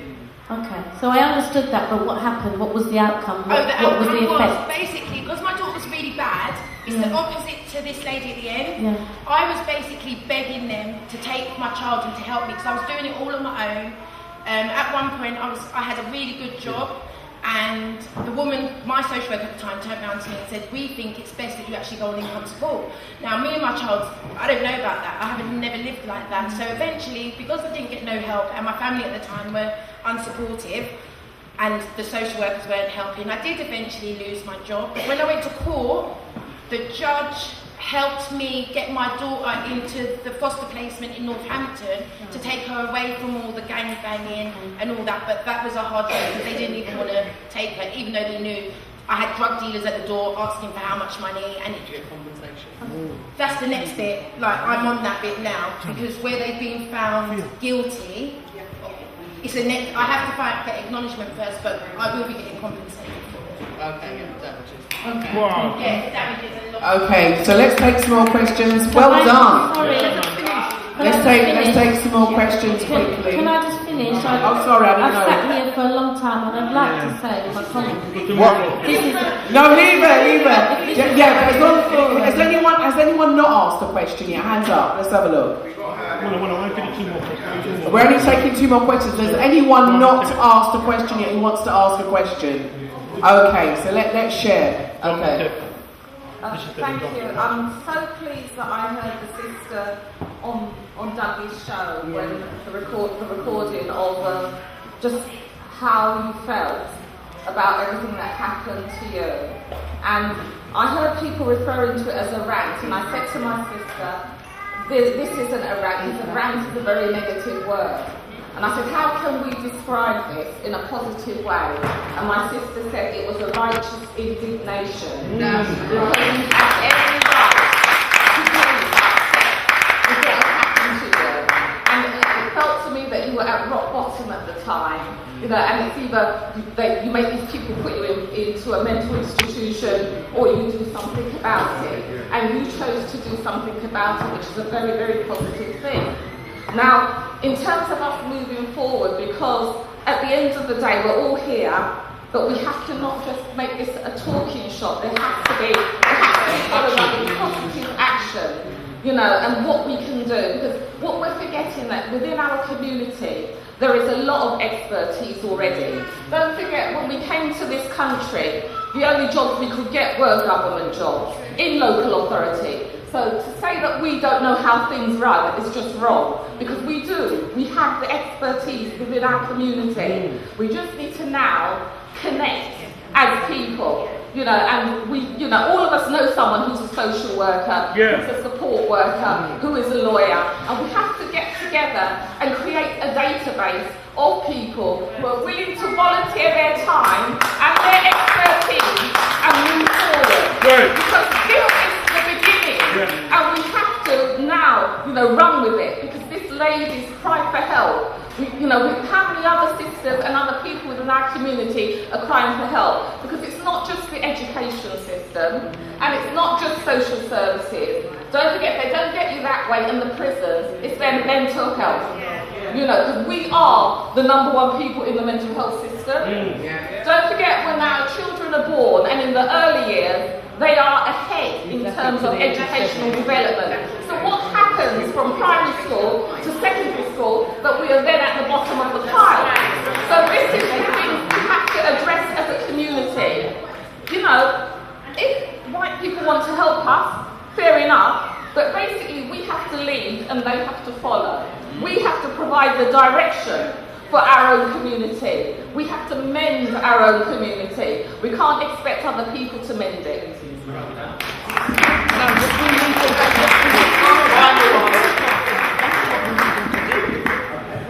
Well, guys, I don't want you guys to go home without. I don't want you guys to go home without at least sharing a few points that I've raised in relation to this situation. Well, not necessarily you directly. And what I normally do with parents that have children who are challenging behaviour, so to speak, I have 9 questions that I go through with the individuals. And I say to the parents that things that they need to be looking at, like, does your family conduct draw attention to the authorities? I mentioned that one already. You know, obviously you need to keep away from the bad breed friends and all of that stuff that brings attention to yourself. But the second question that I asked was, do you receive support from family members? We can see here that we've had to make our own support network here. All of us here have got a story to tell about what we've been through with the system.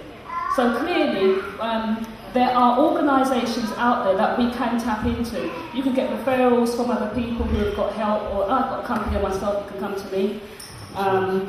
Also, number 3, does your child follow instructions? Now, if you've got a child who is defiant, you're not going to be able to bring to no organisation. So here what you've got to do, you've got to bring yourself, you've got to seek out coping mechanisms to deal with the challenges that you guys are going to have because it's a rough journey. This sister can show you it's a rough journey. So we need to have information and classes, sessions, one-to-one sessions to give us tips of how we can cope with our kids. Number 4, what standard of loyalty, values and morals are exhibited in your family? Well, it's a case of practice what you preach. If you want your child to come out with good morals, then you've got to be doing them yourself. It's not rocket science, you know what I mean? Number 5, what is the quality of your communication? This guilt trip, bullying, I'm going to bust your head, none of that doesn't work. And I've been doing this for 20 years, so I know it doesn't work. You have to learn to effectively communicate with the youth then.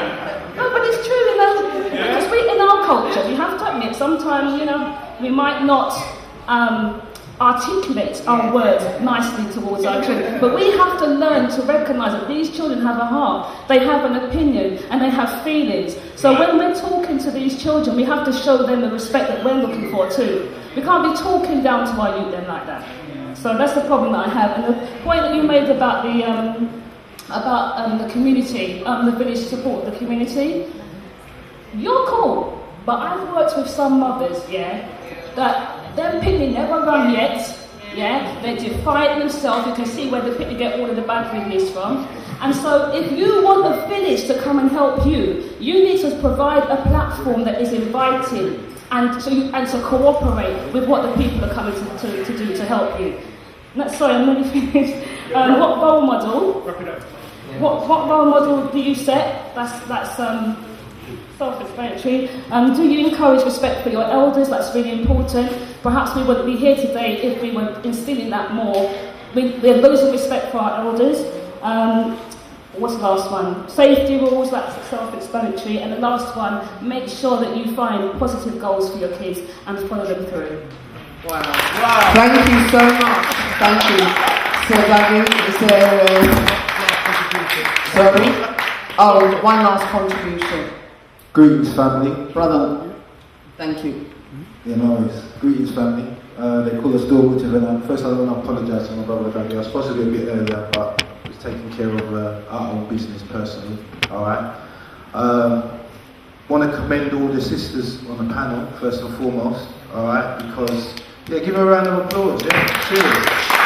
Yeah. In ancient Africa, and I'm going to go a lot to ancient Africa in this little brief 3 minutes that I've got, yeah? In ancient Africa, we didn't look at our women as weak damsels in distress, yeah? Our women weren't viewed in that way, okay? Our women were lionesses, they were protectresses, they protected the men, yeah? Just as the men, yeah, protected the women and provided for the women as well. But don't get it twisted, yeah? Our women, if you look at Harriet Tubman, if you look at, throughout our history, there have been many great women, Yara Santua, yeah? Nanny of the Maroons, yeah? We had warrior queens, yeah? So, really, it's about support. Now, I want everybody in this room to comprehend this. What Sister Juliet said, yeah? You need to take this on board, yeah? Because I've been teaching for 18, 19, 20 years. And one of the things I always sit down and explain to some of my closest friends who have already started making that move. Make sure you've got an exit plan out of Babylon. Yeah? I said, I don't business if you think I'm crazy, if you think what I'm talking is conspiracy theories.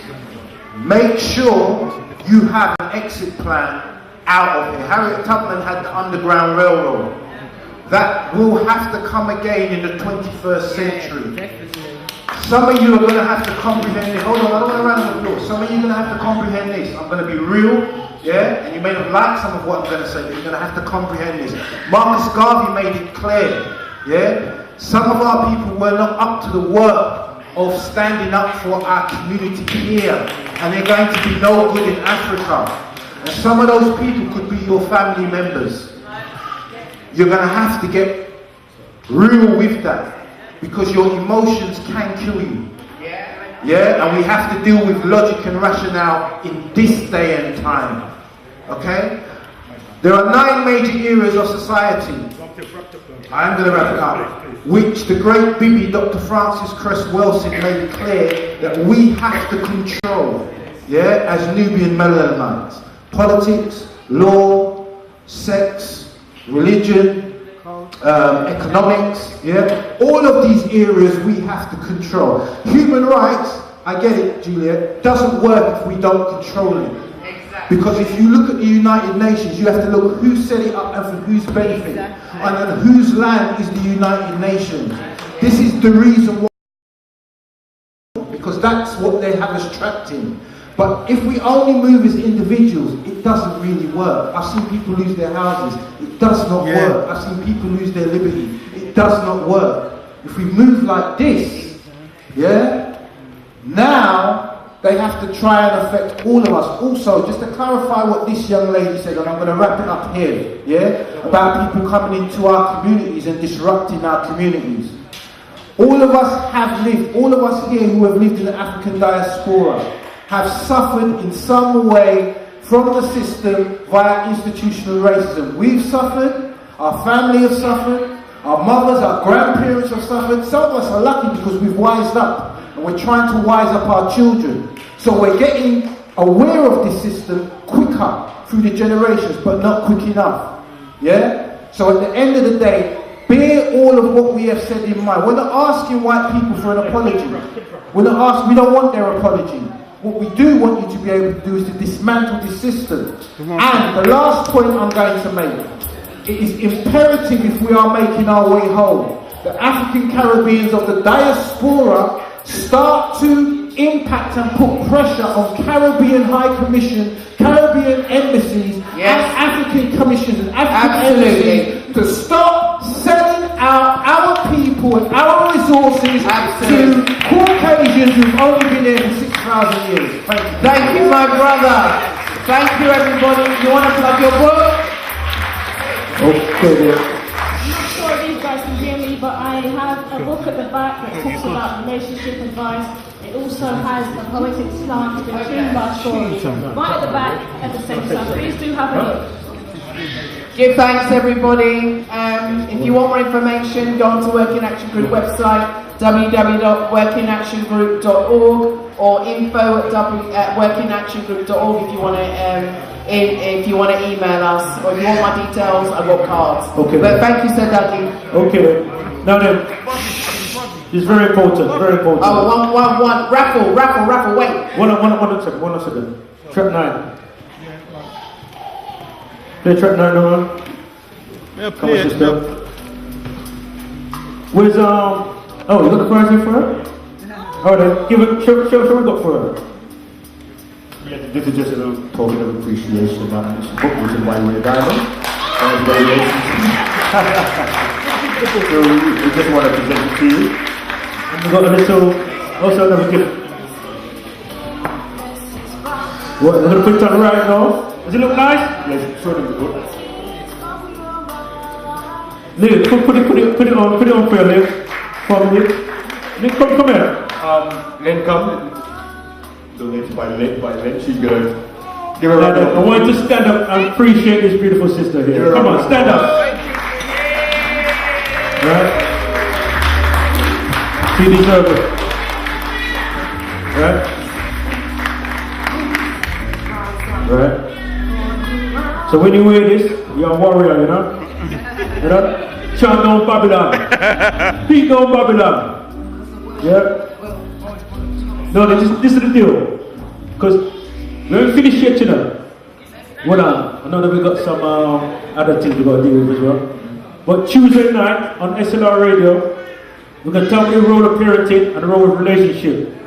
So please phone in. The live link number is 07960-239-493. So please contact me for more information about that. We're going to talk about that.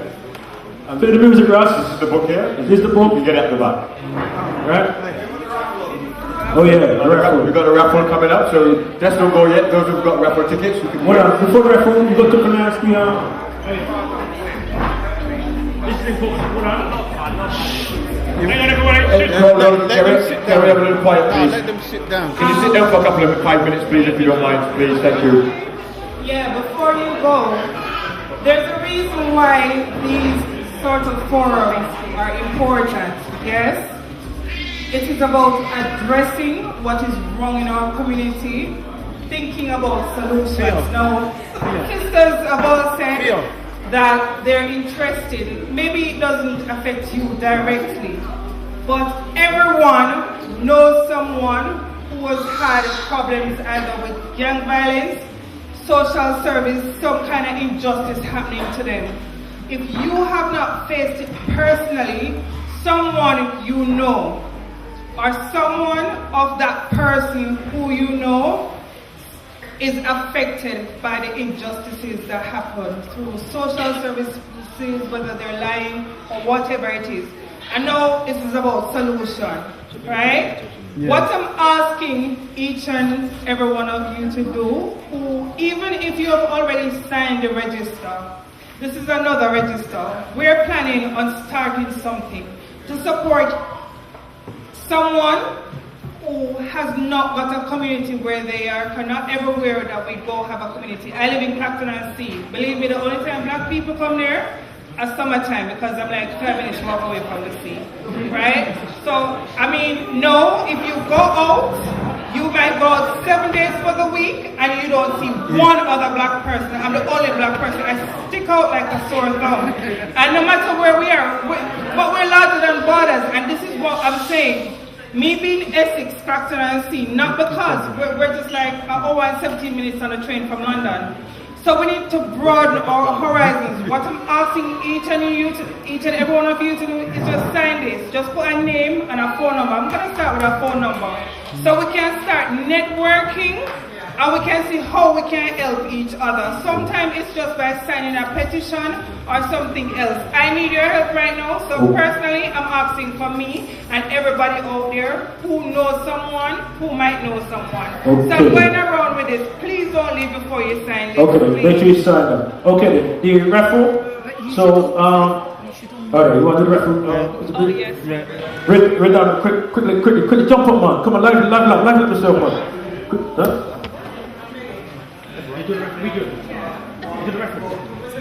Okay then. Just one. This is the number. The number is 2020. We've got number 20. 020. It's a blue ticket. 2020. Move fast. Call it once, call it twice. 2020. Fast. Who is it? Go next one. Next one. Juliet, you want to pull one for me? Yeah. Here's the winner. 28. Don't be late. 28? Alright then, we're first for you. 28. Give me that. Alright then, very quickly. Right? Sorry. Yes, Peter Patak also hosting, also for the this afternoon, also for the club. The person, the winner this afternoon for the club is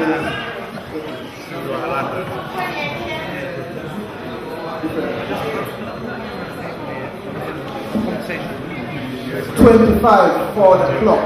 A blue ticket, 25 for the club. A blue ticket, 25 for the club. Oh, 25. What? The ladies at the back. You were first. 28.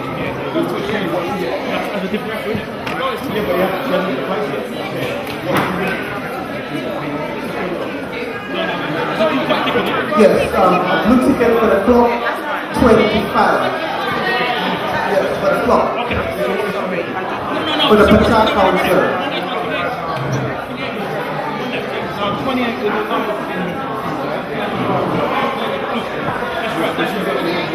Yes, 25 for the clock for the Pachak Council. And we have a movie night on the 2nd at that day at the 2nd of March, at the Chestnut Center. So please don't be late.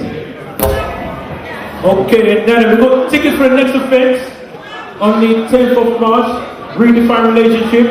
Now just for the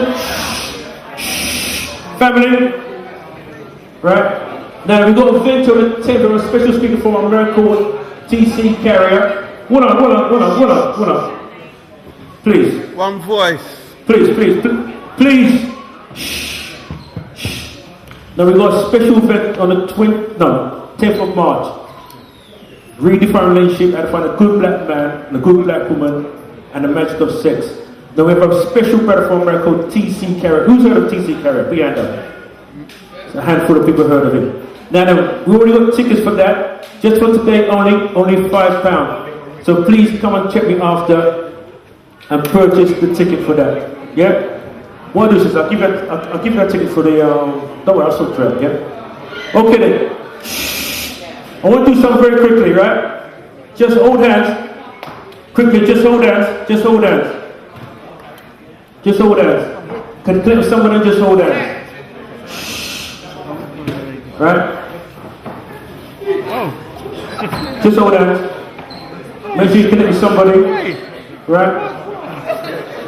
Alright. The music. Bless. See one there. Alright. Okay then. And as we said, please, family, let's have some discipline, please. Let's have some discipline. Right? As I said, right, we are a family. We didn't come here scatty, but we must leave as a family. We must live as a family. And as Lesbian says, for you to be successful, you have to prepare to do the things today that others prepare to do. So tomorrow you have the things that others won't have.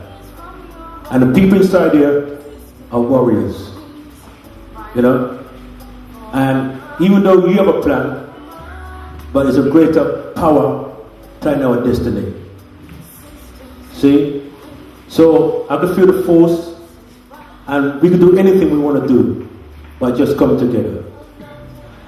So before you leave, make sure you connect somebody you don't know. Make sure you hug them, squeeze them.